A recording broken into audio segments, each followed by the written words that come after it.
Spain, the Moors and the Expulsion in 1609.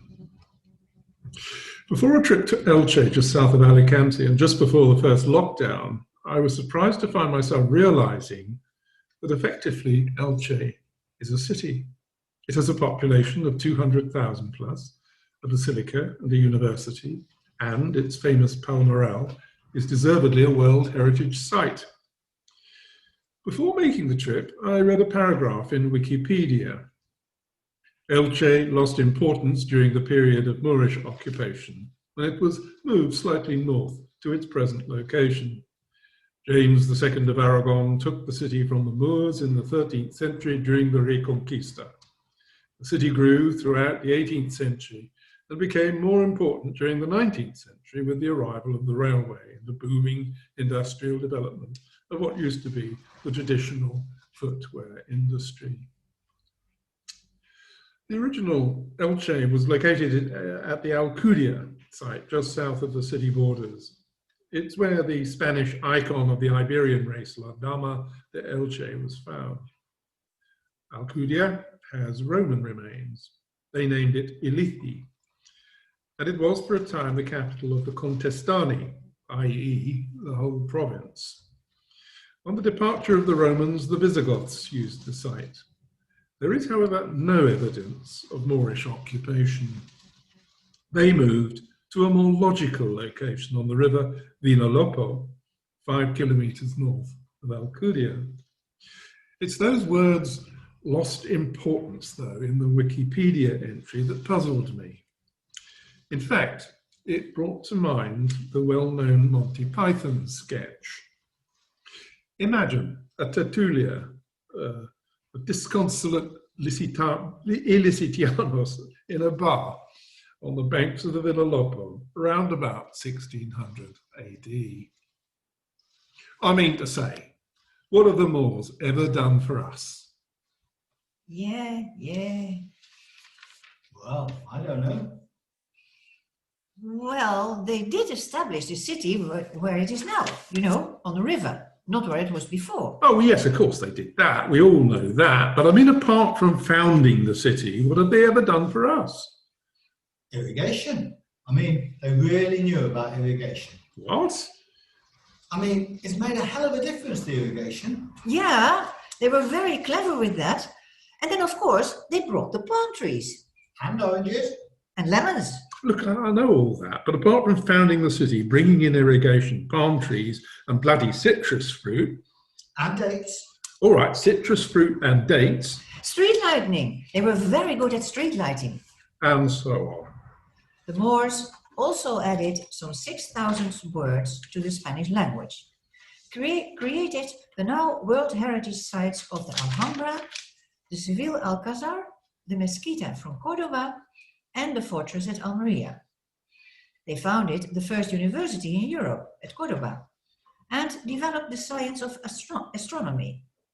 They invented algebra and for a brief time ran a multicultural, multi-religious, tolerant community, probably unique in the world at that time. And they were in Spain a long time. 900 years as a presence, and though it should be remembered they never actually occupied all of Spain, it all came to an abrupt end with the brutal expulsion in 1609, which some say as many as 700,000, some up to 1 million people were dispossessed of all their property, save what they could carry, and on minimal notice, forced onto ships and from embarkation points driven out to sea to the African coast. And the Barbary nations had no notice of this decision and were thus generally hostile to this forced migration. It was an act of ethnic cleansing, which is only tacitly acknowledged in the Spanish history books, but it was a grand theft that followed centuries of persecution. Perhaps not surprisingly, there is an element of reluctance to include the expulsion on significant timelines of Spanish history. Spain is not alone in its record to be ashamed of its playing down some aspects of its past history. England, for example, has quite a few things on its record to be ashamed of in its imperial past, as historians are beginning to acknowledge. We don't know the figures precisely, but Relleu was a village that was largely Arabic at the time. When the Moors were expelled, the village population was reduced to just 11 families, that is some 50 people. The sierras around us, largely carved into 3,000 kilometers of cultivated bancals by the Moors, were suddenly abandoned. It's much the same story in most of the mountain villages of the province. After the expulsion, the region as a whole went through a period of drastic economic decline to the fury of the land-owning aristocracy. It took about 50 years for the economy to recover. So I thought I would take a closer look at this expulsion to understand a little more clearly what actually happened. It is particularly significant as far as this part of Spain is concerned, as Valencia spearheaded the expulsion, being the first to exercise the king's command, and was particularly ruthless in its execution. Once the ethnic cleanse was completed in Valencia, other regions of Spain were energized and the expulsion continued for the next 5 years. Valencia was the first. It was the measures that were the most drastic, as it had the densest population of Moriscos. We must start by going back to 1492. This is the generally understood date for when the Moors finally abandoned the Alhambra in Granada, Andalusia, their last hold on the peninsula. What tends to be unmentioned is that although sovereignty returned to Spain, a very large part of the Moorish population remained. They were the men and women of the fields and granaries, the builders and labourers and their families. They had been working Spanish soil, irrigating it and shaping it for some 700 years.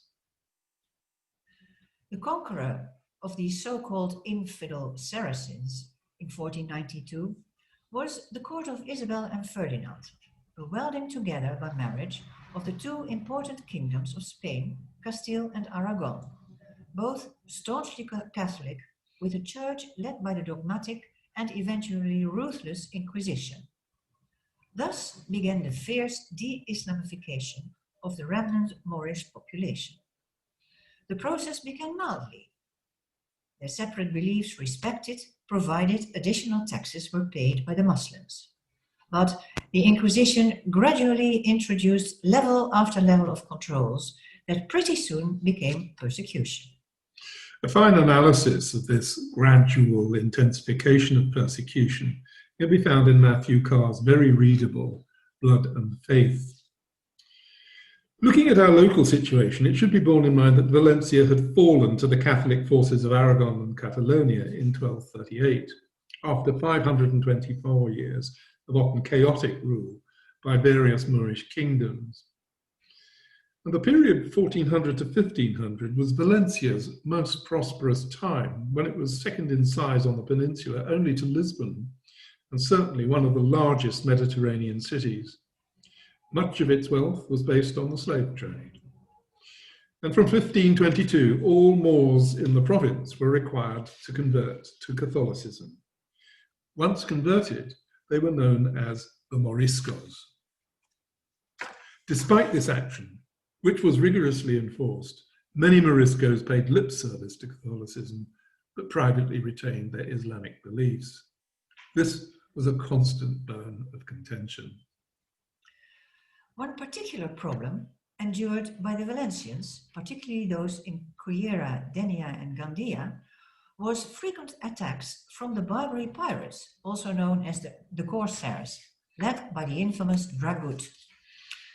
The Valencians believed that Moriscos encouraged these raids and assisted them in capturing Christians for their rival slave trade. And to a small extent, this did happen. However, most of the Morisco community feared the Corsairs as much as their Christian neighbors. Most significant towns in the province were moved away from the coast for this reason, for instance, Javia, Benissa and San Juan. Important towns such as Denia and Villajoyosa were fortified. The raids provided the Inquisition with an excuse to persecute the Moriscos even more. Religious chauvinism and cultural prejudice fueled Christian hostility towards the Moriscos, which was expressed in various ways in discriminatory legislation and petty limpieza statutes, in the refusal of some priests to offer communion to their Morisco congregations, enforcing Morisco galley rowers to cover their heads when Mass was celebrated on board, in the taunts of Moorish dogs and Moorish bitches directed at the Moriscos by the old Christian populace, and in official documents that variously referred to the Moriscos as pestilence, a plague, a fever, a pestilential horde of bears or vipers within the bosom of Spain. The influential friar Damian Fonseca, a Dominican writer, cited the book of Ezekiel and compared the Morisco's presence in Spain to a parasitical vine that was inside the insides of the mother and fed by poisonous blood, i.e. the sort of language that Goebbels used to whip up prejudice in the late 30s when describing the Jewish population in Germany. A certain Asnar Cardona from the Jalón Valley wrote a widely broadcast anti-Morisco tract that went to mouth-foaming lengths to denigrate the Moriscos, to quote, "The vilest of people, slovenly and enemies of virtue, noble letters and sciences. In consequence, they were far removed from all urbane, courteous, polite manners and customs. They bring their children up to run wild like brute bears, giving them no rational teaching or instruction for salvation, except what was forced on them and what they were obliged by their superiors to attend because they had been baptized. Their sentences were clumsy, their discourse brutal, their language barbarous, and their way of dressing ridiculous. In their meals they were coarse. They always ate on the ground, with no table or any other piece of furniture that might smell of other people. What they ate were vile things, vegetables, grains, fruits, honey and milk. They do not drink wine, nor meat unless it is slaughtered by themselves. They love charlatanry, dancing, promenading, and other bestial diversions. They pursue jobs that require little work, such as weaving, tailoring, shoemaking, carpentry, and the like. And there are peddlers of oil, fish, honey, sugar, eggs, and other produce. They are inept of bearing arms, and thus are cowardly and effeminate. They travel in groups only. They are sensual and disloyal. They marry young and multiply like weeds, overcrowding places and contaminating them. Well, think about the absurdity of some of these accusations. And this hysterical stuff went further in descriptions of savage idiots, Moriscos, claiming they were devouring foxes, serpents, scorpions, toads, spiders, and poisonous lizards, from whose venom many became sick and died. They were hawkish highwaymen and birds of prey that lived by giving death. And Cardeno was not alone. There were other clerics equally visceral. Like gypsies, Moriscos were basically regarded as a malevolent subculture that particularly lived in rough and mountainous places like Relleu, where these savages chose to live, the better to flee the company of Catholics. This incidentally suggests that many of the villages were almost totally occupied by Moors. A lot of this vituperative rhetoric was actually based on resentment of the Moriscos because of their sobriety and industriousness. It made them attractive to Christian employers. They worked harder, consumed less, and thus gained an unfair advantage. Some even said they deliberately worked long hours and lived frugally in a collective plot to undermine the Christian economy. Curious how all this has echoes today. Think of the Hispanics in the US, anti-Semitism, the Klan, and those rapists and murderers that were supposedly coming across the border from Mexico. This encouragement of bigotry and hatred from authority figures in the church prepared the ground for what became the 1609 formal expulsion of all Moriscos from Spain. This came about via pressure on the monarch from the influential Valencian Archbishop Ribera, who in 1582 first voiced to King Philip II the idea of complete expulsion of the Moors, firstly from Valencia region, i.e. that's 36% of the then population, at the same time encouraging a program of evangelizing the Moriscos, which seems an odd contradiction, but could be interpreted as his firm belief that actually a program of increased evangelization would prove futile, thus strengthening his cause. Philip II, on the whole, was not persuaded. He perhaps looked at the background economics. If the Moriscos were forced out, the enormous loss of the labour force would cause an economic catastrophe. But the king died in 1598, and Philip III came to the throne. Philip III was a devout Catholic, but a lightweight compared to his father. He liked the trappings of court, the hunting, masks and firework displays, etc. And, as happens with more frivolous monarchs, inevitably an ambitious councillor moved in. In this case, one Francisco Gómez de Sandoval y Rojas, the Marquis of Denia, more commonly known as the Duke of Lerma. He was ambitious, charming, scheming, and hungry for wealth. He rapidly acquired the trust and ear of the king and gained a great fortune. Philip III had an Austrian wife, deeply Catholic and viscerally anti-Islam, and she also proved very influential in turning the king's mind against the Moriscos. Spain's foreign policy started the king's reign by going seriously wrong. The proud navy were humiliated, particularly in an assault on Algiers, in which dozens of ships were sunk in a storm before they even reached the coast. The Spanish army in Flanders were teetering on the edge of disintegration, and the Spanish economy was generally in poor shape. There was a famine in parts of Spain, and to make things worse, an outbreak of bubonic plague killed an estimated 600,000 people. In calamitous times, a scapegoat is sought. Lerma directed the king towards the Moriscos.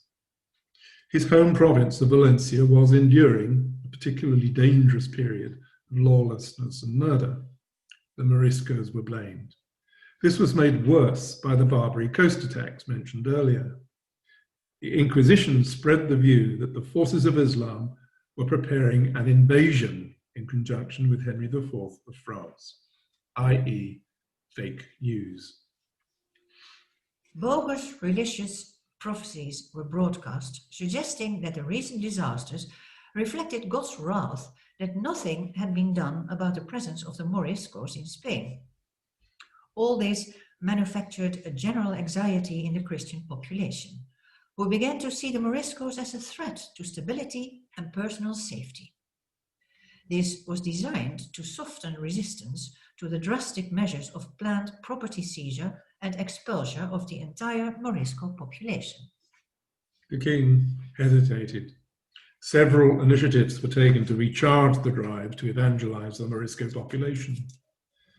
Many members of the clergy believed that expulsion was not the Christian way of dealing with the perceived threats to general stability. But eventually Lerma, who actually had a substantial estate in Denia, nonetheless persuaded the king to give the order. It was finally made in the Alcazar, Segovia, on the 23rd of June, 1609. It was to be kept absolutely secret until the date of promulgation, so that full preparations could be made and completed, enabling rapid execution once announced. 4,000 cavalry and infantry were deployed from Italy to Majorca, ready to move into position. Castilian cavalry were positioned along the western frontier of Valencia province to prevent Moriscos fleeing inland, and 72 galleys and 14 transport ships were mustered in the Balearics in preparation. The king's letter disturbed Ribera, who seems to have suddenly realized that there would be serious economic repercussions to his own estates. So he tried to persuade Lerma and the king to expel from the other regions first. But as far as the Valencia region was concerned, it was too late. The die was cast. Ribera was given the job of sorting out what to do with Morisco children. He suggested that all Morisco children that had been baptized and were under 11 years old should remain behind, even if their parents asked for them. There were objections that this may spark a revolt, and anyway would place a substantial burden on the state, particularly with babies. There seemed to be very little thought over the moral question of whether it was right to separate children from their parents. Shades of the Mexican-US border control of today.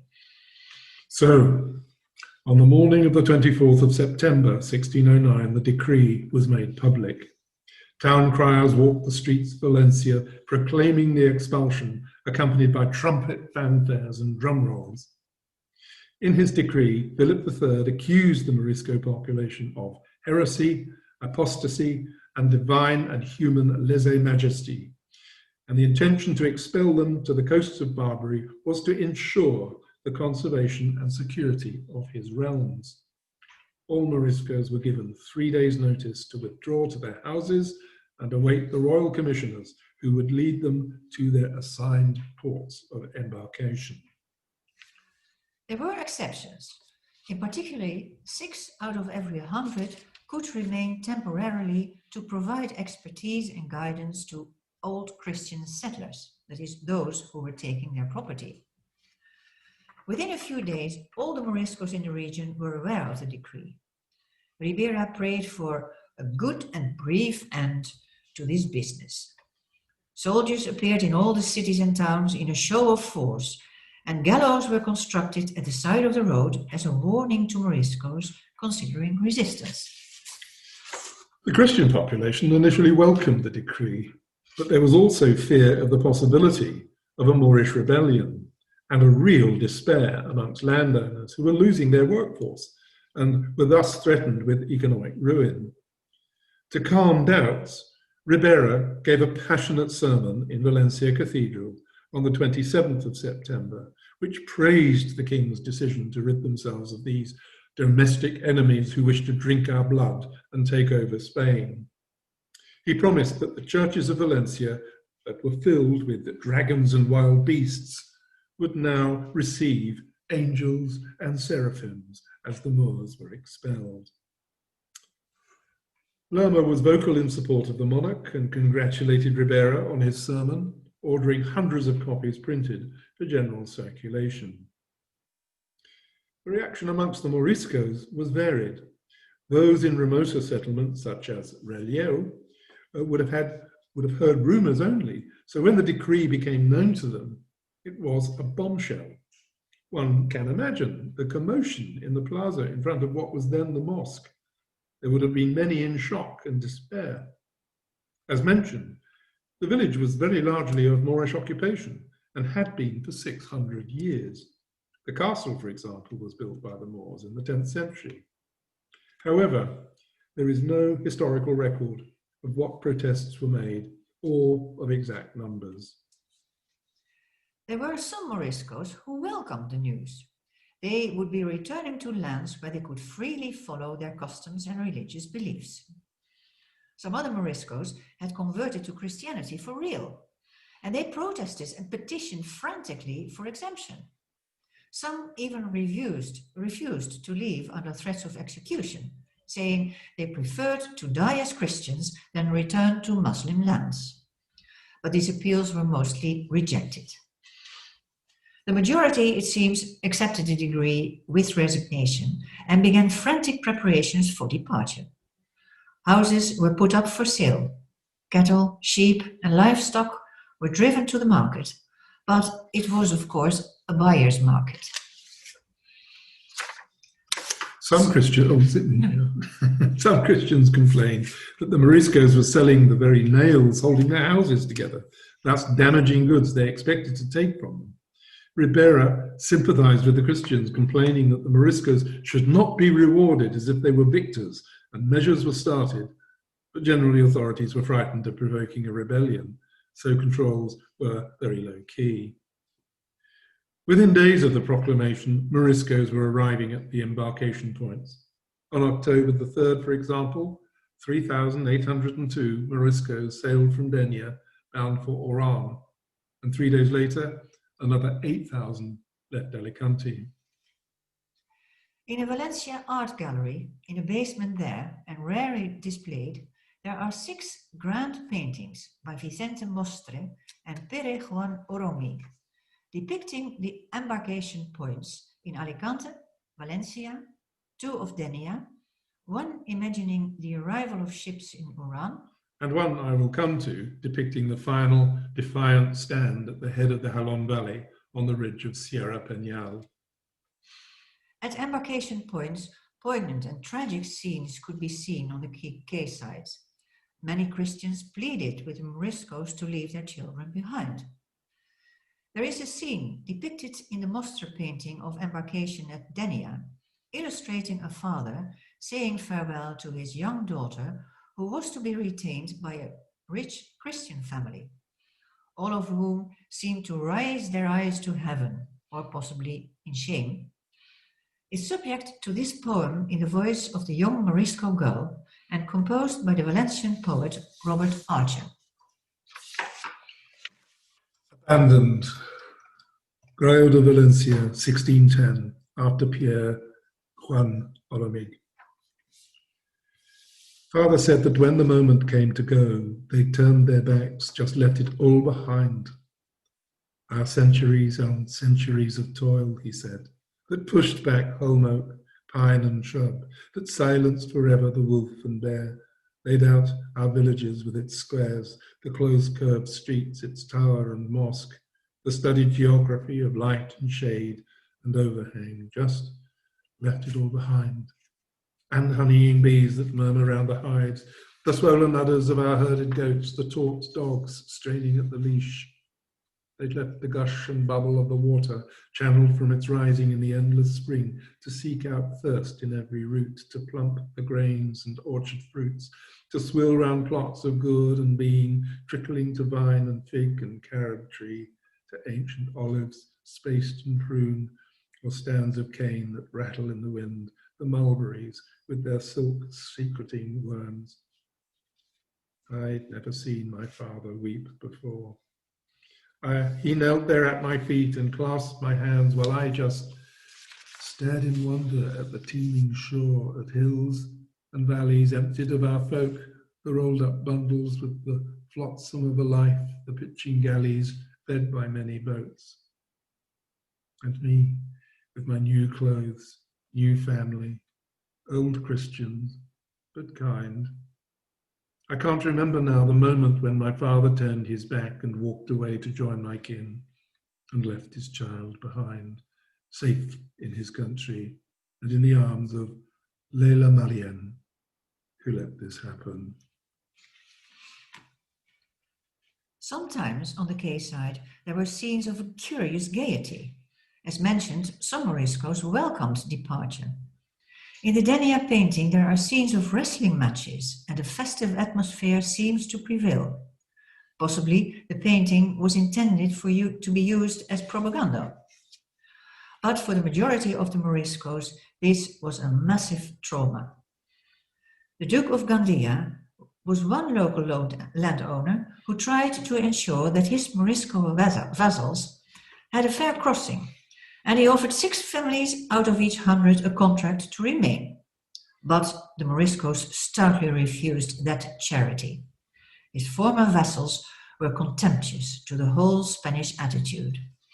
Practical difficulties meant by the time November arrived, the Crown ran out of resources and began charging the wealthier Moriscos for transportation.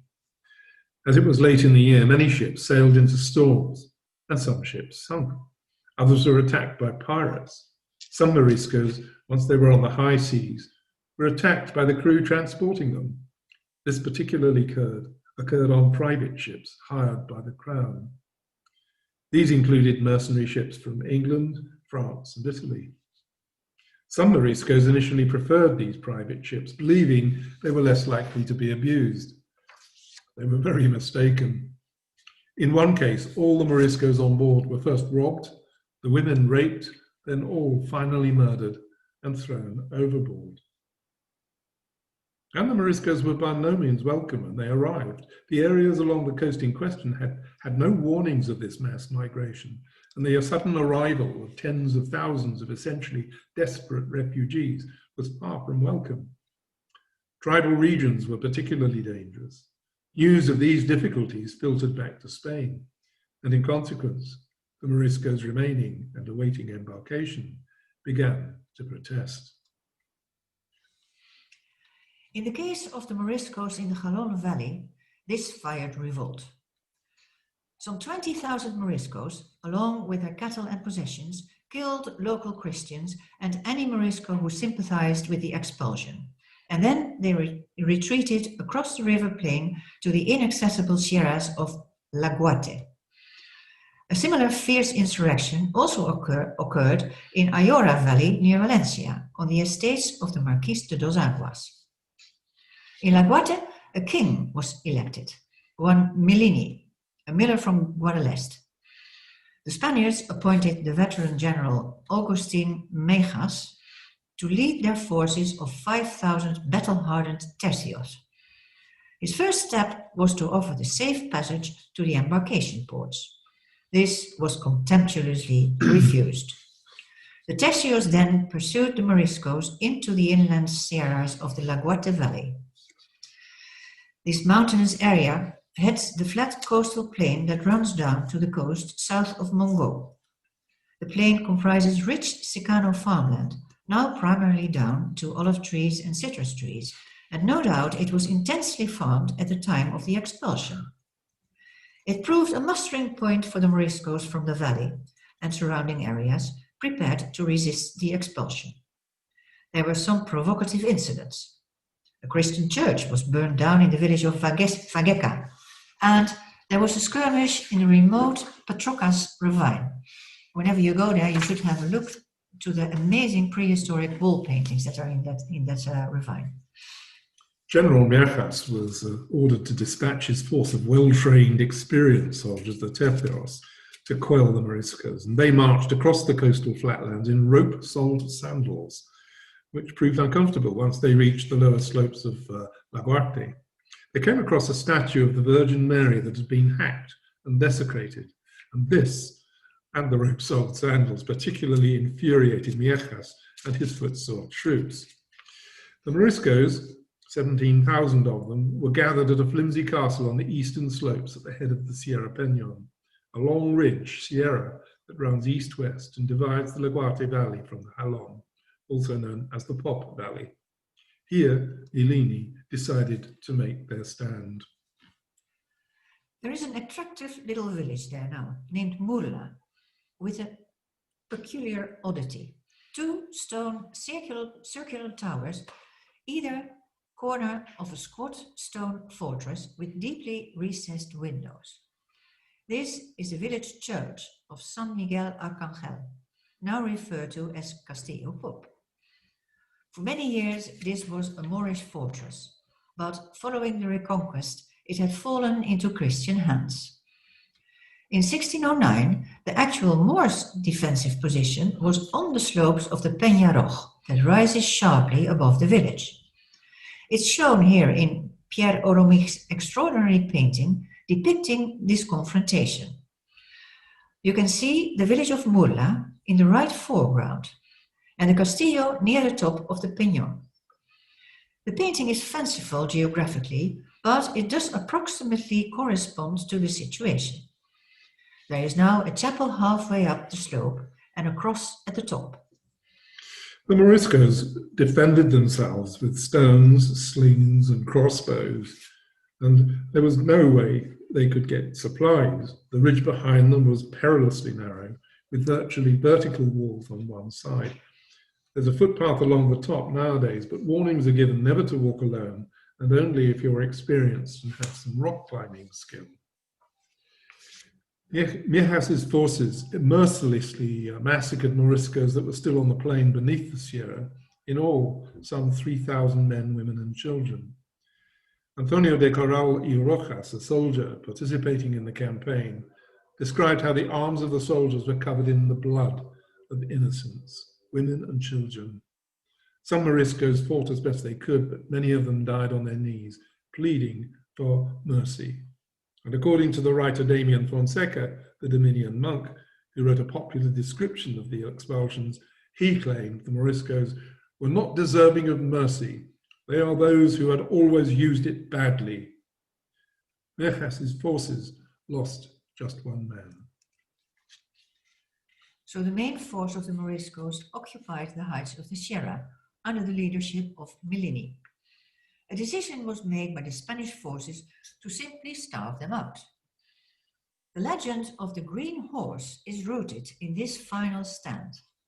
The Moriscos believed that they would be saved by the appearance of a green horse ridden by the warrior Al-Fatami, as had been prophesied by Polopi and Boron, prophets who declared that this region of the Marina Alta was sacred to the Moors, and El Caballo Verde would come through the air, or possibly rise up from the ground, to repel any Christian invasion.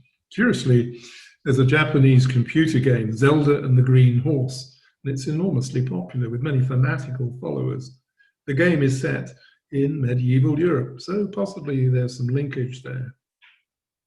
Salvation on the battlefield from a magic horse is not a legend restricted to the Moors, however. In the Reconquest, Catholic legends had it that Santiago would appear on the battlefield to aid the Spaniards in their battles, i.e. Santiago Matamoro, the killer of Moors. And there he is, in pride of place above the altar of Relleu Church, a cowering Moor beneath the rising hooves of his white horse. When I first came to Relleu, the recumbent figure was actually a row of severed heads. In La Guarte, the Sierra is known as the Cabello Verde, the green horse, to this day. And there remains one little mystery. Legend has it that despite risking a summary death penalty for burying goods, the Moriscos of Merla buried a hoard of valuables at a site aligning with the sunrise on November the 23rd. No trove has ever been found. By November the 29th, the Moriscos had had enough. They were starving, dehydrated, dirty, and lice-ridden. 13,000 survivors were led down from the mountain, some so dehydrated that they threw themselves into the first streams encountered and drank until they became sick. In the Valencian rebellion at Ayora, the Moriscos agreed to surrender, but the situation devolved into chaos when the soldiers refused to be deprived of plunder. The formal paintings suggest that the Christian troops were orderly and under tight control, whereas in fact there was a spree of rape, pillage and slave hunting.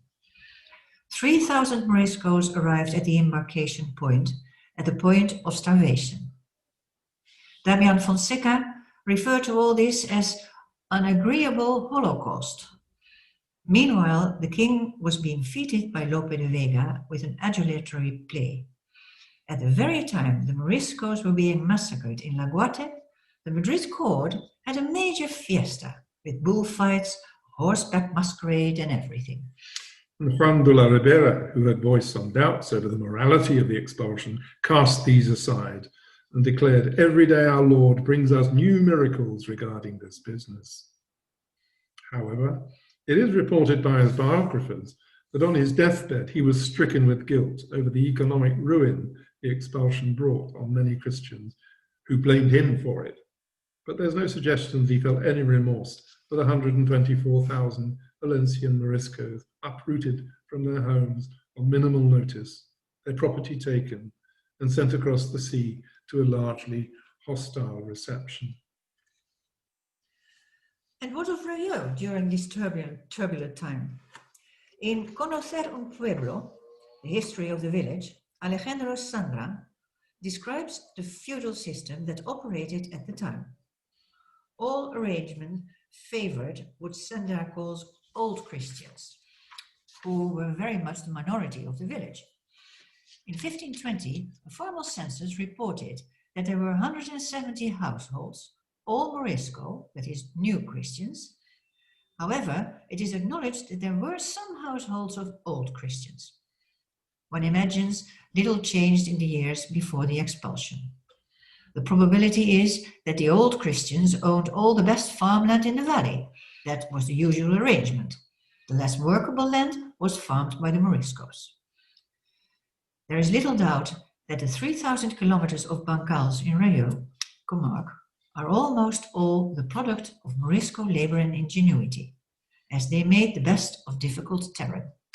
Sandra records the development of anti-Muslim feeling in the 100 years before the expulsion. Feudal and usually absentee lords trusted the Moriscos more than the old Christians. They were cheaper, more responsible, and skilled, and they were happy to accept a lower standard of living. The belief that all Moriscos were in league with the Barbary pirates, also an element regularly encouraged from the clergy. It's not difficult to see how resentments would fester. There had been Moorish uprisings in the past in which the village was involved. In 1538, Morisco population intensification in Ceuta and Relleu and other inland villages was prohibited with the death penalty for incoming Morisco offenders. It was true that the Morisco population was increasing at a faster rate than the Christian in the 16th century. When the expulsion order came through, there were Moriscos in the village who, along with others from Ceuta, Finistrat, and villages in the Planes Valley, who rebelled. They marched on Alicante on the 24th of October and attacked the castle. They were repelled with many casualties. The remaining Morisco rebels then joined the main uprising in La Guarte. But of Relleu after the expulsion, 11 Christian households remained, 11. Possibly some Moriscos were allowed to stay to manage the irrigation system and to teach the old Christians their farming methods and the crops, etc. The depopulation of Relleu didn't last long. Incoming old Christians to the province generally came from Mallorca, Aragon, and Catalonia. History records that they found things very hard. I believe most in the village were from Aragon. There are families in the village still with relatives in Zaragoza, and a number of the old Macias have Aragonese names. The population settled at 1,832, and it was known as a Nuevo Pueblo. Morisco customs remained as the incomers reverted to using Morisco techniques in their husbandry. Life was hard, and in 1634 some concessions were made to help the Relleu population. Feudal taxes were reduced. The new tithes, for example, 1 jug of wine out of every 8 to go to the landlords. New vineyards to be tax-free for 10 years. New land brought into cultivation free of taxes for 15 years, and so on. So the village and the province slowly recovered and adjusted to the now Morisco-free country. But most village names in the province are Arabic, as are Alicante, Benidorm, Benissa, Javia, Elche, and the language spoken every day is laden with Arabic words. The bancals that surround Relleu and most other villages in the province remain, some climbing to the very tops of the sierras. The Moors knew how to irrigate them, but whatever techniques they used, they're now largely forgotten. There are still farmhouses and other structures that date from those times. Indeed, the landscape is in a way haunted by the Moorish presence. In 2014, when ISIS rose to form their thankfully brief caliphate, it was a stated intention of theirs to reconquer Spain. So the peninsula is buried there in the Muslim unconscious, the Moors' last sigh.